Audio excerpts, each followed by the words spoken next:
এখনো আজকে ট্রেলার লঞ্চে।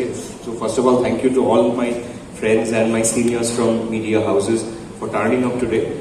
দ্বিতীয়ত থ্যাংক ইউ জানাবো আমি প্রথমেই অমিতদার সাথে আমার এটা দ্বিতীয় কাজ। অমিতদার সাথে আমি জাস্ট কয়েক মাস আগে রাজশ্রীদার ছবি সাধারণের পৃথিবীতে কাজ করেছি এবং আবারও এই ছবিতে একসঙ্গে কাজ করতে পারলাম, সেইটা একটা খুব আনন্দের ব্যাপার।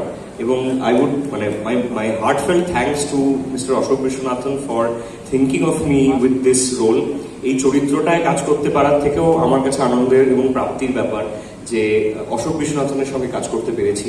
তার সিনেমা একটু বড় হওয়ার পর আমরা যখন আমি প্রথম তার ছবি দেখি কিছু সংলাপ কিছু প্রলাপ, এবং সত্যি কথা বলতে একজন সিনেমা যে বিভিন্ন দেশের সিনেমা দেখেছি বা সিনেমা দেখতে ভালোবাসি, সেরকম একজন মানুষ হিসেবে তার ছবি, অশোক বিশ্বনাথনের ছবি আমার সাথে খুব রেজোনেট করেছিল, আমাকে অনেক রকম ভাবে ভাবিয়েছিল।